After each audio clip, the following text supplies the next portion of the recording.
The views expressed on this program are not necessarily those of WTJX, its board, staff, or underwriters.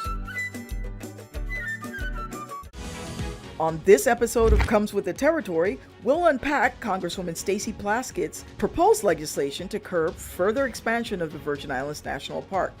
And a federal judge is nearing a decision in the complex ownership battle that has left St. John's iconic Keneal Bay Resort in ruins since the devastating hurricanes of 2017. Plus, a new school for St. John. The governor has signed into law a contentious land exchange agreement between the U.S. Virgin Islands and the National Park Service to build a pre-K through 12th grade school on St. John. What's next? We'll have more. And joining me later to analyze these and other political issues are Historic Preservation Commission Chair Kurt Marsh Jr., former Senator Roosevelt David, political talk show host Jamila Russell, and local hotelier Ryan Flegel. Comes with the Territory starts now.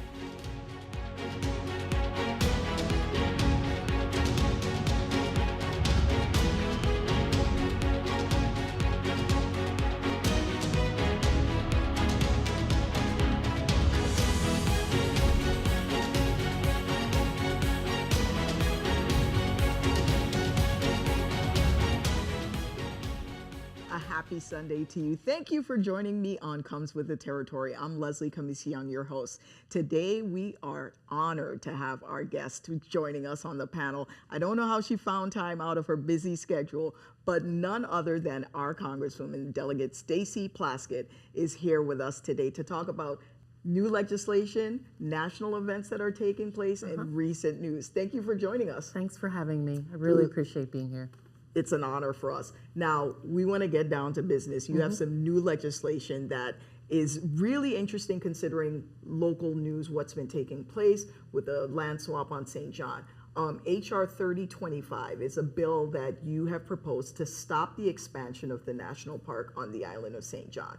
Tell us a little bit about that bill. I've read it. It seems to be some groundbreaking legislation. Is there legal precedence for this anywhere? Well, there really hasn't been legislation like this in Congress as yet. And one of the things that really came to mind was in the discussions that we've been having with people on St. John in the Virgin Islands regarding the land swap, issues that have been plaguing the people of St. John regarding the national park, property taxes, etc. One of the focal points has been the ever expansion of the national park there. And so we decided to propose legislation that would stop the growth of the national park on St. John. So the bill has mechanisms by which if the park has land donated, land has to be swapped out. We were really grateful that in June, the Committee of Jurisdiction actually had a hearing on the legislation. You know, the Republicans control the House right now, and Republicans decide which bills go to hearings. I was grateful that they chose. I had discussions with the chairman, Tom Tiffany, about it, and he thought it was a great piece of legislation, and so he put the bill for a hearing. The national park is not in favor of it, but it has growing support from members of the House, and I've had conversations with the Senate as well, because in the House, you have to have a bill that passes in the House. It has to pass also in the Senate, and then it goes to the president for signing, a bicameral body. And so we have conversation with Senator Angus King to actually bring a companion bill in the Senate. Well, the legislation is bold, and in reading the different mechanisms for the park to be able to get property, even if property is donated to them, I like the fact that equal acreage has to be sold or exchanged. Right. Let's talk about that, including the mechanism that requires that if the property is not sold every month, it goes down by 10%, which actually, you know, satisfies the cries of St. Jonian in terms of affordability of land. So let's talk about the thought that went into putting a mechanism like that in the bill. Sure. The idea was if a land is being donated or willed to the national park, that the park has to actually get rid of a piece as well. That would be usually through a sale. And this was a means to make them move quickly, because as many of us know, the national park is an enormous bureaucracy, and kind of gets away with stuff because it can move slowly and has more time than the rest of us do. So making a mechanism that says that, listen, if you don't sell it by a certain period of time, then the value of that, you have to sell it at a cheaper rate, a lower rate, and you're gonna get less value, was an impetus to try and get the park to sell it, but also knowing that the park moves slowly, a means by which the government of the Virgin Islands or people on St. John could actually do that themselves. Speaking about St. John again, Keneal Bay. October 1st, the transfer of the Keneal Bay property was supposed to be made back to the national park, and that is now being stymied by a lawsuit. Share with our viewers the details of that and what your thoughts are on next steps for Keneal Bay. Well, the prior lessor of the property and the individual who and his company who was running Keneal Bay at the time of the storm are utilizing a mechanism, the retained use of the property, exchange of the property, and they're saying that because they purchased the lease for a period of time, that retained use goes to them and not to the national park. And they're using it as a means to stop the national park from being able to put out to bid potential developers to redevelop the park right now. You know, I'm frustrated by this process. I'm frustrated that a prime piece of real estate that can be used for the economic development, not just of St. John, but for the Virgin Islands as a whole, cannot move forward because of the intransigence of a prior owner to get what he wants out of the park. And also frustrated with the National Park Service because this is something that's been going on for a very long time, and they have not resolved the issues or negotiated, I feel, as aggressively as they should with the prior owner to try and have the lease broken so that we can move on to put it out to bid again. You know, we have people who have said they are interested in developing it. One of the concerns with all of the individuals who have come to say that they're developing is that the amount of money that they have to put in to completely rebuild, that based upon the structure of the time that is allowed, will not allow them to get their, you know, the profit back from what they're going to be putting in. And we know that the prior owner also has insurance from this. Of course. So it's just really a mess right now. I'm really trying to put pressure on the national park, but not just the national park, the Secretary of the Interior and others to move this along with the myriad of other issues that go on with the national park. I mean, we were able to get legislation passed this year for just even a plaque at Ramhead to memorialize the enslaved individuals who fought for their freedom on St. John. And they wanted a 2-year study before a plaque could be put up. Thankfully, that now has to be done within 6 months. And so we'll see what moves on there. But the national park is a huge behemoth that uses time as a means, I believe, to stop growth and stop development in areas where they are. Ultimately, what do you think would be the ideal situation from your perspective? What should we do with Keneal Bay? It's my belief that Keneal Bay does need to be a very high-end resort, a high-end resort that can attract the type of economic development that the Virgin Islands as a whole needs. I know that we think of ourselves as separate islands, but when we look at our tourism product, we have to look at ourselves as a complete whole.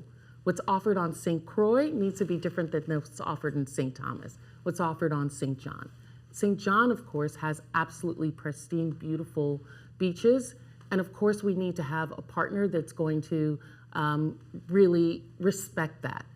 It's also up to the local government in the economic development agreement that they make with them to ensure that they're following local labor laws, that there's mechanisms in there so that they're hiring locally, so that they are also paying those individuals not just fair wages, but also for fringe benefits such as healthcare, et cetera, as well as not just making it seasonal workers. So I think all of those things put in place and really being thoughtful about this can be a help to the people who live on St. John, as well as to the people as a whole of the Virgin Islands. The recent land swap with Whistling Key to build and property in Estate Catherineburg and St. John to build a K through 12 school brought a lot of opinions out from the community. First of all, how would the legislation that you've proposed, HR 3025, how would that have affected, or how would the land swap have been different? Would it have affected? It really wouldn't have affected it as much, except that the acreage had to be equivalent to one another, as well as the value of the property needed to be the same. But otherwise, it was a swap. You know, the whole discussion about the land swap was a really difficult one, I think, for our local legislature to make. I know that people came out on different sides, and I think many people, all had, you know, the best intentions for the most part in what their positions were. I really took the position that I wanted to share with the people of the Virgin Islands what the federal mechanisms were in place to be able to do that, and they were limited. You know, people brought up what had happened in Maine, and when we peeled back the layers, we realized that Maine had never even been given land from the national park. It was actually the end of a land swap that had begun in the 1980s. That was the last piece of a land swap that occurred there. And so, again, working with the national park is very difficult. They do not, as a policy, nor has and the president himself has said, multiple administrations, that they are not in favor of the national park giving land or even long-term leases of land, because it sets a precedent in other places. We tried to make the argument that this is a very finite area because it is in fact an island, and neither the national park, the Senate, who would also need to make any agreement on a long-term lease, or the president were in favor of it. Well, that's an interesting piece of information for the community to understand. Turning our attention to national issues, however, we find ourselves with no Speaker of the House. Right. Explain to the viewers, what does that mean for Congress? What you see on the horizon? We saw that Steve Scalise got the nomination from the Republican Party. It was between him and Jim Jordan. You serve on a committee with Jim Jordan. Explain your relationships with Republicans, and if the choice of Steve Scalise is made, what do you think that means for the Virgin Islands? You know, it's interesting because I don't think that we're at a place where it's a final decision as to Steve Scalise. You know, in having conversations and signal chats with other members, you see that he's actually losing support as the day goes on, and then the next day he'll gain more support if he makes concessions. And I think the Republicans are really in a place of their party is broken, and they have not really determined what the direction of their party is right now. And that's what's really keeps them paralyzed to be able to make someone be the leader of that, of their conference. We call it a Democratic caucus. They call it a Republican conference. And so I think, is Scalise going to be the final individual? It's not clear at this point. Many people discuss other individuals who are kind of middle of the road. Tom Emmer, one of my classmates, Tom Cole, representative from Oklahoma, Native American, who has been in Congress for many, many years as a kind of concessionary person. And many of us on the Democrat side are saying, look, we're the only ones who have an individual with the most votes, right? Steve Scalise got 113. Jim Jordan got 99 in conference. Hakeem Jeffries got 212 each and every time, and will continue to do so. So they have a very small margin of error. They can only lose 4 members, and so there's been a lot of reach out to Republicans who are in Biden districts that President Biden won, to tell them, listen, 4, 5, 6 of you guys come over and you can have Hakeem Jeffries be the next Speaker of the House. Well, that would certainly be I don't think interesting. that would really happen, but that's something, you know, people have talked about, that the Democrats were the ones who didn't support McCarthy in that last vote. It's not our job to elect a Republican speaker. It's our job to elect a Democratic speaker. And so our votes are going to go for the person that we believe. Additionally, we could not trust McCarthy. Every agreement that he's made for us, the day after we deliver on what we said we were going to do, he's changed his mind. So there was no way to come to some kind of concession or agreement to create some kind of coalition government to be able to move forward. Meanwhile, nothing can happen in Congress. I was just going to say, no business gets done. No business gets done. They gavel in and then gavel out within 5 minutes every other day or so. We're not allowed to do debate, 1 minute. No bills can come to the floor. Members can have hearings, but right now the Republicans are having a lot of arguing behind closed doors. Democrats we're all in our offices, dealing with constituent issues. As I told you before the show started, some of us are planning potlucks where we have competitions with each other about food. Wow. And we're waiting for a speaker to be chosen. Well, when you look at what has taken place internationally with this Yes. impromptu war in the Middle East, who knows? Not so impromptu. Well, not so. We're finding out today that Hamas, there's evidence that Hamas has been planning this for several years now. However, who knows what else could take place on the international scale? And Sure. Congress is now paralyzed. Do you think there are any direct issues in the Virgin Islands that could be long-term affected by this? Well, we have, remember, a government deadline, a government shutdown deadline looming that's as coming well. up in Yeah. November. And that really has a lot to do with, funding that we need here in the Virgin Islands, whether it's veterans, support for our veterans, school lunch programs, support for our Head Start programs, you name it, that has federal funding, it's going to be affected by November. When you did talk about individuals like Steve Scalise, you talked about what that could mean for the Virgin Islands.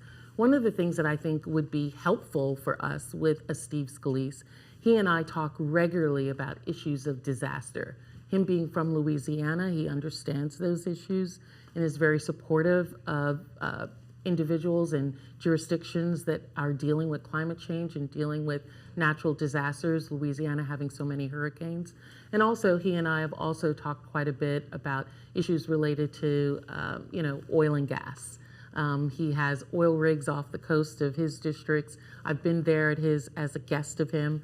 And so issues that we have in terms of moving to alternative energy, moving from fossil fuels, are things that he's very attuned to as well. Believe it or not, our time is almost up. So in about 2 minutes or so, what's next for Stacey Plaskett? What is on the agenda given all that's going on in Congress right now? Well, just today I had a conversation with Jennifer Gonzalez Colon, who's the Congresswoman from Puerto Rico, and talking with her about the rum cover-over. Yes. And sharing with her my concerns that I have. I know that there's been discussion on Ways and Means with Jason Smith about bringing a bill at the end of the year. Conversations I had this past weekend with Republicans who are from New York who have said that any bill that's coming from Ways and Means, they're going to end them because they are not containing SALT, which is a state, a tax that goes on for individuals that live in New York, New Jersey, and Connecticut in the tri-state area. So that imperils a rum cover-over on our part. So talking with her about speaking with the conference, the Republican conference, about putting rum cover-over in some other piece of legislation. So really just continually having conversations with my colleagues, Democrats and Republicans, about bills that we're really interested here in the Virgin Islands, while at the same time really trying to push on the administration to make us a part of the President Biden's seminal legislation that was passed last year, whether it's the Inflation Reduction Act, which really deals with tax credits to developers who are coming to build large-scale and alternative energy, the infrastructure, bipartisan infrastructure legislation for our roads, as well as our transportation and transshipment area. So really trying to work on multi areas. That's what keeps the job interesting, is that there are so many different things to work on. At the same time, I was having a conversation today with the consulate to really get a clear understanding of what's happening in the West Bank, in Gaza, in Israel, for any Virgin Islanders. We have a large Palestinian community, to make sure that the interests of those individuals are being met. And I sit on the Intelligence Committee, so getting classified information about what's happening there. At the end of the month, I'm actually supposed to go to Israel and have meetings to talk about what's next. How do we resolve this? How do we finally come to a resolution about making equality for Palestinians? Well, thank you so much for joining us here on Comes with the Territory. We're glad to have such a power hitter like you joining us. Thank you. Coming up, our power panel joins the conversation with insights and analysis. But first, let's look at other political issues making the headlines. Allowing government employees to run for political office ensures a more diverse pool of candidates. Leveling the playing field and allowing for competition, I'm open to that.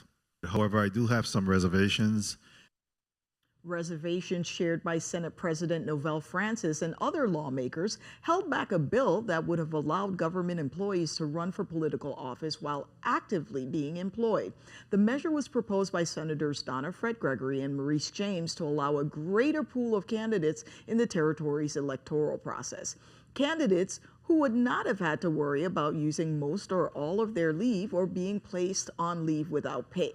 Division of Personnel Director Cindy Richardson supported the draft legislation, as did Election Supervisor Caroline Fox, who suggested an amendment requiring candidates to take a leave of absence 60 days prior to any election. Virgin Islands Supreme Court Chief Justice Reese Hodge requested that the bill be amended to exclude any of the judicial branch employees to avoid any conflicts of interest. Bill number 35-0032, an act repealing and reenacting Title 18 Virgin Islands Code, Chapter 1, Section 2, related to government employees' eligibility for elected office to allow government employees to run for political office while actively employed unless specifically prohibited by the federal or other laws, has been held in the Committee on Rules and Judiciary until the call of the chair. Nearly a year after his victory in the at-large senatorial race, Senator Angel Boques continues to face questions regarding his St. John residency. In fact, a Change.org petition to remove the senator at large is now circulating online. In the latest letter of complaint submitted to the legislature in August, a St. John businesswoman urged lawmakers to properly investigate whether Boques had met the bona fide 3-year residency requirement. Senate President Novelle Francis told the Daily News that certification was up to the Board of Elections. Contacted by phone, Election Supervisor Caroline Fox addressed the most recent complaint and others. We were copied on that letter, but it had nothing for us to do. It went directly to the Senate President of the legislature, so we don't have to address it. There were 2 complaints, and then some of them were numerous resent. They were filed after the general election, sometime in November. The complaints allege about his residency, whether he lived in St. John or he did not live in St. John. And the Board of Election assigned a committee to look into the matter, investigate the matter. The committee investigated the matter based on some data was in the office, and then they reported back to the board. The results stayed the same. There were no change in anything. So to challenge them, you'll have to go to court. And that's what we're told to them back November, December, and now we're here in October of the following year. There is absolutely no truth to the allegations that University of the Virgin Islands provided a cover for Jeffrey Epstein's victims in the territory. So said UVI President David Hall in an editorial to the Miami Herald, which published an article last month titled, "U.S. Virgin Islands Cozied Up to Jeffrey Epstein. Now they're profiting from his sex crimes." Citing court documents, the Herald alleged that former First Lady Cecile DeYoung arranged for 3 of Epstein's victims to get student visas to enroll at UVI, which structured a class for the victims to provide cover for their presence in the territory. Just because something is included in a pleading in regards to a court matter does not mean that it's accurate. We did not create a special course or program for any of the individuals involved with Mr. Epstein. The other allegation that was made that we thought was blatantly false was that a $1,000 contribution was made to the university via one of Mr. Epstein's companies.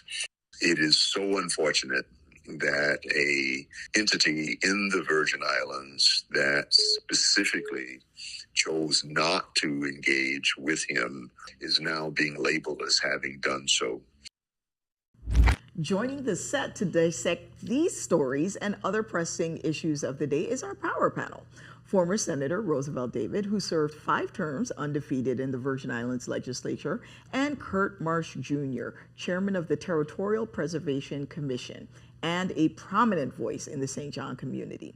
Joining the panel from St. Croix is political talk show host Jamila Russell and Ryan Flegel, owner of the Featherleaf Inn at the historic estate Butler Bay on St. Croix. Welcome to everyone.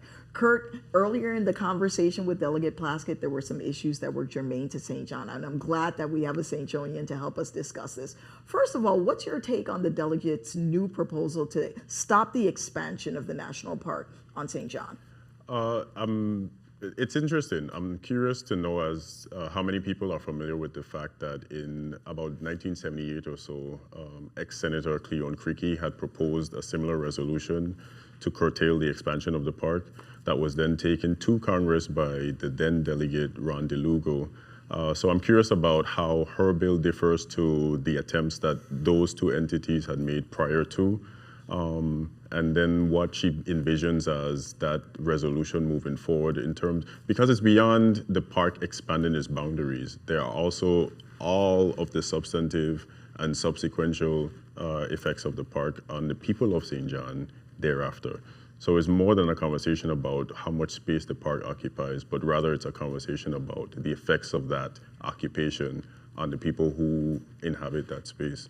Understood, but the real and present facts are that individuals still donate to the park, will property to the park, and as they do that, there's a contraction of property that's available for development for St. Johnians and the people that live on the island. So essentially what this does, and I've read the legislation, says to the park, hey, if you're going to acquire more property, an equal amount of acreage and value has to be conveyed to the people of the Virgin Islands.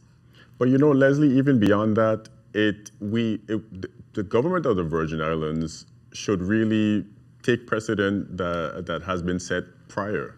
I appreciate that the delegate is trying to do this right now, but where has the government of the Virgin Islands ever challenged the National Park Service and the Department of Interior to prove their real boundaries? I mean, a lot of the deeds that were established, that were used to establish the national park, are considering tentative boundaries. When I file maps for subdivisions, I have to have real boundaries that have coordinates and lengths of lines from one point to the next. And so the idea that tentative boundaries have been accepted by the federal and local government seems like a farce to the people of St. John, especially when we're contending with the reality that some of us have been fighting the park to reclaim lands that we know we own. Well, Roosevelt, you're no stranger to St. John, and in fact, you lived there for several years before moving to St. Thomas. What's your take on the proposed legislation and Keneal Bay? My time in St. John goes back to 1967, before Kurt was born. Well, I was And it's interesting because I've had my issues with the park and never wanted the expansion of the park on St. John. So the legislation, that's very interesting to me, and I would really like to read it and see exactly what it's all about, that you, if you're going to donate land to the park, you have to have an equal acreage or value. And in fact, if the property that the park makes available is not sold, it is reduced in price, making it more affordable every month by 10%, which I thought was a unique feature. Yes, to the and I listened to legislation. her, you know, with this, but I don't want to make the park like a bad boy at all, because going back in time, a tremendous amount of money has been invested in St. John, the Virgin Islands as a whole, because of millions of tourists that go there, particularly because of the existence of the park. People want to go to Reef Bay Trail, they want to go to Annesburg, they want to go to the campgrounds and things of this nature. So the entire economy has benefited, and not only that, it has prevented St. John from becoming what we call jungle, a concrete jungle. And to a certain extent, the climate change would slow down this. So what has happened, though, to the contrary, is that property value has gone up tremendously as a result of the finite amount of land that's there.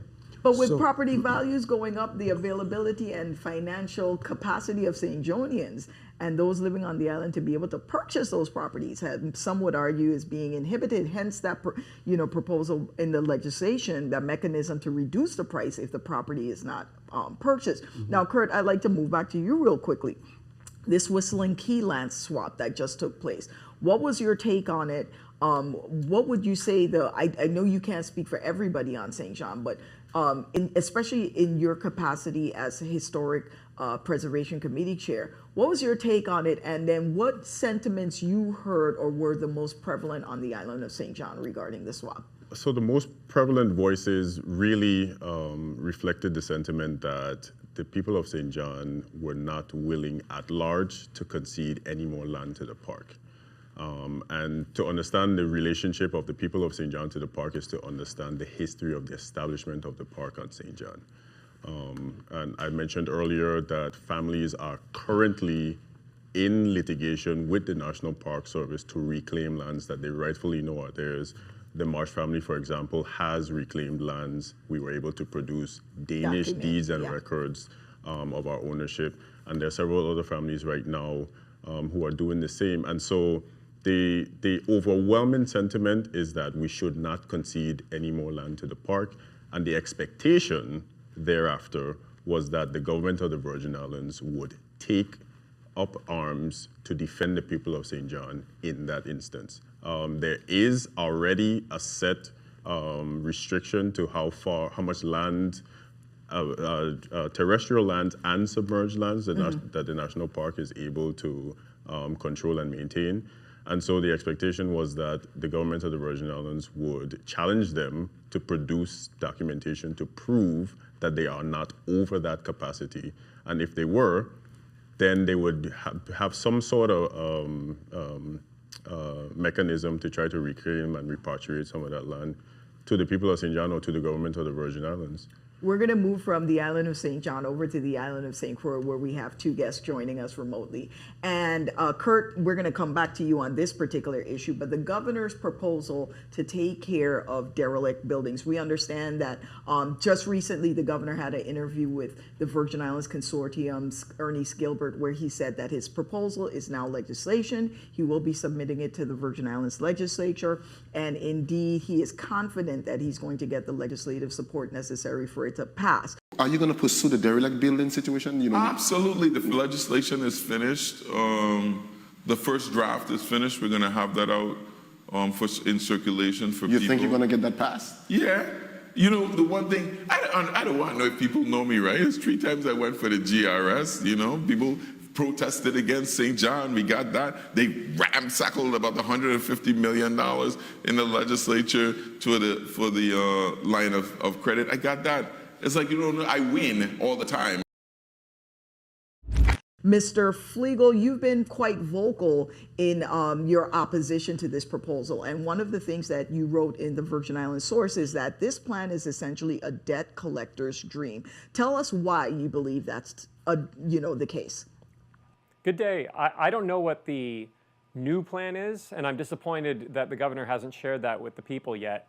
When we had the town hall meetings, when the governor hosted the town hall meetings about abandoned and derelict properties, his staff told us afterwards, his chief of staff said afterwards that they would be sending out any new proposal to the attendees of the town hall meeting, and they haven't done that yet. I still haven't seen any new proposal from them. But the old proposal that they had, which I read, said very clearly that investors could come in and essentially lay claim to other people's land and other people's properties, and that the property owner would essentially become a debtor to that person unwillingly. I think that really there's kind of 2 ways to explain what the governor is doing with this. And I appreciate what he's trying to do. I really want to see a solution to abandoned and derelict properties. But there are kind of two parts to how he's talking about this. One part I could classify as things that could be embodied in a plan. And the other part are things that he needs to do legislatively, things that he needs to make into law. And the things that need to be made into law under his proposal, the way he's presenting it, are things that take rights away from people. Yeah. And that's why he needs the law to do it. All the things that he talks about that are good for the community, I think we can do with a plan. Interesting. Jamila Russell is also joining us from the island of St. Croix. And Jamila, I understand that Senator Donna Fred Gregory has similar legislation. So let's talk a little bit about that and your thoughts on the governor's plan as well. Well, Leslie, I haven't seen the governor's plan. I know that the governor had some town hall meetings. I attended towards the end of the one on St. Croix. However, to Mr.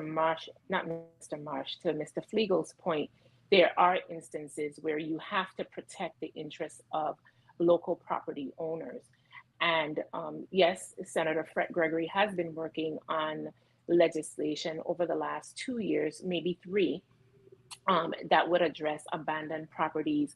Her plan is not very similar to what Mr. Flegel has expressed here. However, her plan calls for the protection of property owners and allows for a nonprofit to fix properties and then have those properties stay in a, for the lack of a better term here tonight, in a receivership until that matter is settled by probate. We do have a huge problem in the territory, especially on St. Croix, in the town of Frederickstead, with abandoned properties. Yeah. And we have to find a mechanism to address that. And the senator's bill that she's working on, that is expected to come out of legal counsel sometime next week, speaks to creating avenues for different levels of abandoned properties. We have government abandoned properties, yes, and those properties must be fixed by the Department of Property and Procurement. The bill speaks specifically to that. Then there are abandoned properties that have mortgages attached to them. Those properties that have mortgages attached to it becomes the bank's responsibility to maintain them in a manner so that they don't become eyesores. Then there are abandoned properties that are in the probate. And that's the trickiest of the properties that you have to deal with. And the legislation speaks to creating a mechanism where those properties stay in receivership, title isn't turned over, and once probate has been settled and the nonprofit has been able to amortize their investment in the property, anything above and beyond that amortized rate of return is split according to how the courts settle the probate matter. But the problem with a lot of our abandoned properties is that we have an issue with the probate court. So you have to work hand in hand. There's tandem legislation, companion legislation, where you have to address what's happening in our probate court system to be able to begin to address some of these abandoned properties. And those abandoned properties that are free and clear of probate, a mortgage, and aren't government properties.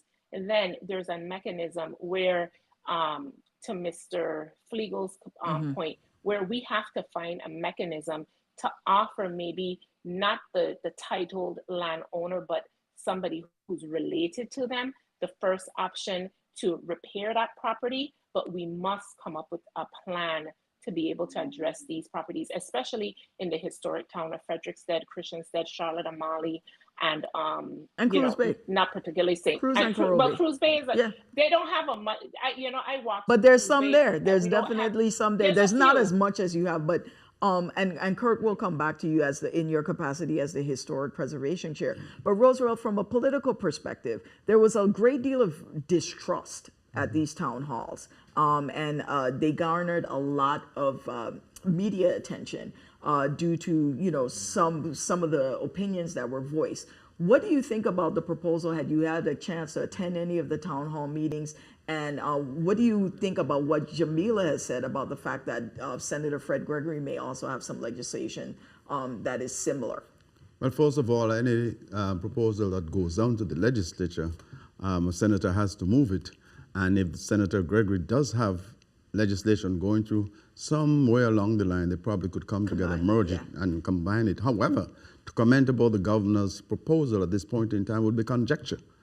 During the town hall meetings, I viewed the one in St. Thomas, and the governor said clearly, I am not married to anything here. I am coming to you with some ideas. I need your input so we could develop a plan to move forward with the abandoned and derelict buildings. And we all know that this needs to be addressed. We need to enhance the community, and there has to be some way, some mean that this has to be addressed. But I don't want to make any sort of comment about that proposal until I've read it. Understood. Kurt, in your capacity as chairman of the Historic Preservation Committee, I know this has been probably a topic of discussion. Have you had a chance to see the town hall meetings? Did you get a chance to attend any of them? And what is your take on the proposal and the information you have thus far?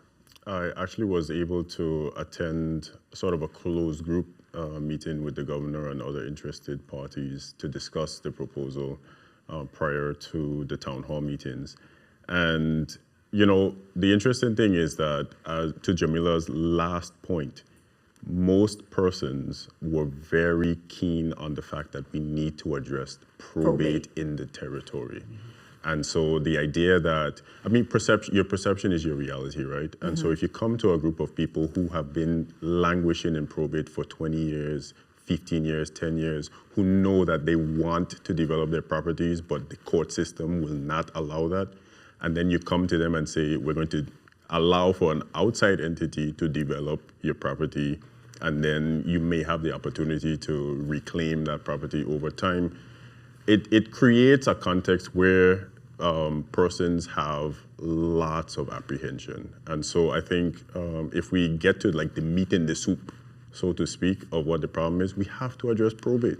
Yeah. We have to, instead of appointing judges to deal with proper end-of-life planning, which avoids the probate process, estate planning, which avoids the probate process altogether. That's a very good point. Mr. Fleagle, we're going to come back to you on the island of St. Croix. One of the things that you wrote, and I listened to your interview with our very own Neville James on Analyze This, one of the things that you said is that the presiding judge of the Superior Court of the Virgin Islands does not show up enough. And so this probate issue is therefore exasperated. Let's share your thoughts on that statement that you made. Yeah, exactly. We have a presiding judge who you can more often find at Chicken Shack than you can at the courthouse, and that's a problem. And the governor knows this. He reappointed him. And I think there's a trickling down of what happens at the courthouse from the presiding judge. Right now, we know we have a broken probate system, and instead of fixing the broken probate system in the court, what we've done instead, or what the governor is proposing to do instead, is to pile on a whole new set of responsibilities to the court, which is to oversee this appointment of investors and conservators of these properties and make all these agreements and look at leases and sales and things like that. If the court can't handle the probate load, how is it going to handle this additional load that's being piled on top of it? Understood. Roosevelt, we're going to jump to another topic that was brought up earlier. The fact that there has been legislation that's been held in the Virgin Islands legislature that will allow Virgin Islands employees to run for office without having to take a leave of absence. And Jamila, I'm going to come to you on St. Croix because I know you've run for office as well. Both of you being the two individuals that have run for office, you, Roosevelt, being elected. What's your take on this legislation, and how do you think it would actually affect the pool of candidates that are offered up to the people of the territory? Well, first of all, the fact that the legislature's committee held it means that there are some concerns. And I have not yet resigned to the decision I have made on that piece of legislation. I have concerns. One is that once you are a government employee and you're out there running for the Senate, is your office going to become a part of your campaign? Is it going to be where you campaign from your every day, your employees are But some would say you? that incumbents have that advantage. Well, there's a difference there because the country has to be run, it has to be managed, and you need legislators to be there. Now, in addition to that, are those people from government going to be able to be as productive as they were before they start running. And if they're not productive, it means that the government is losing money. So these are concerns that I have, and until those are cleared up, and until that legislation could come with amendments, and I'm sure that there are going to be amendments, that's one of the reasons it's held up. Sure. Then I would be in a better position to tell you whether I support it or not. Jamila, as someone who has actually run for public office on the island of St. Croix, what was your experience and what do you think about the legislation? Well, I am somebody who's always been vocal about the need to allow government employees to run. I think it's unfair to say or to question somebody who's put themselves up for public office and their integrity about whether or not they're going to use their position in their office and campaign while at work. We pay senators. I work in the legislative body, and we have a level of confidence that senators will continue to do the work of the people while they seek re-election. And we should put that same level of confidence in our government employees and allow them to be able to seek public office while still employed in government. And I think it broadens the pool of eligible candidates and qualified candidates and allows us not to have, for the lack of a better word, repeating the same cycle of people who are on the ballot because they can afford to take 6 months off from work to run for government office. Some people who actually have a genuine interest in serving this territory just can't afford not to work. They have to work, they have families to take care of, they have mortgages to pay. And I think this measure, and one correction, you said its primary sponsor is Maurice James. Senator Maurice James, I just wanted to make that clear. She's the primary sponsor, and I applaud her efforts in bringing to light this measure, because so long we've heard from government employees about their desire to want to serve the people, but they're forced to leave and run. Just this last election, we had 2 sitting senators that sought higher office, and they weren't forced to leave their job as senators to seek the governorship and lieutenant governorship of the territory. And I think it's unfair that we're going to ask government employees, or continue to ask government employees, to go away from their jobs to run for office. That's an interesting point of view. Kurt, Love City's getting a lot of love on Comes with the Territory. The next topic is about the residency of your at-large senator, which by law is required to be a resident of St. John. This is a continual issue that a year after him being elected is being brought up. The latest petition that's being circulated online on change.org is been in the media now, and also a letter was written to the Senate president from a St. John businesswoman questioning his residency even after the Board of Elections has certified him as being a bona fide resident. How do you think this affects his ability to lead and people's confidence in him as a candidate? Well, to be honest, Leslie, if the senator at large, and he is an ancestral St. Johnian, he is a relative of mine. If he was even present on St. John, we may not have this conversation. We're waiting for the town halls, we're waiting for the community engagement. I was aware of one instance where there was some sort of celebratory event that happened at the casino down in town. And so we're waiting for him to show up to help us with legislation, and we haven't seen that. And so I think we could have circumvented knowing that he's living in St. Thomas if he was showing up to get our needs and concerns and legislate based on them. Roosevelt, we had a situation a few years ago where former Senator Janelle Sauro actually was able to get into the legislature due to a residency challenge of candidate Kevin Rodriguez. It seems like this mechanism becomes a way of a tool to be used to get your way into the legislature, or do you think there's actual legitimacy to it? And the investigations that are done by the Board of Elections to certify that a candidate is indeed a bona fide resident. What do you think about that process? How do you think that process can be improved? First of all, Senator Bolkes got into the legislature because a former at-large senator was expelled. The Democratic Party did their due diligence and found that Bolkes was the next fit person to go there. the legislature, they voted after they did their due diligence and had him seated. Now, once that period had passed and he ran for election, not only the board of the election system guided by the code, I think it's Title 18, Chapter 17, 1 to 111, that tells you that all you need is to verify that you have met the residency requirement, that you are of age, and that you could get 50 signatures. It has been proven that he has met all of this. In addition to that, But Kurt just said they're waiting for him to show up. in addition to this, why they are doing the Board of Elections certified him is the fact that there's a letter from his mother that was notarized and saying, this gentleman lives with me in Chocolate Hole. In addition to that, he was able to produce a phone bill with the Chocolate Hole address on it, that he's a resident, a bona fide resident of St. John. So all this compiled and put together make him legitimate and sitting there. So the court would have to determine this. Jamila, you wanted to jump in. What do you think about this particular issue?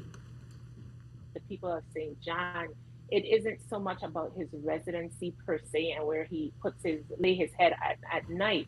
It's more about his presence on St. John, because truth be told, Mr. Bolkes is serving in the legislature as the senator at large, but prior to that, he was serving on the Board of Election from the District of St. John. And so if there was a challenge to his residency, that challenge should have been made when he ran from the District of St. John for the Board of Education immediately before he became a member of this institution, the institution of the legislature.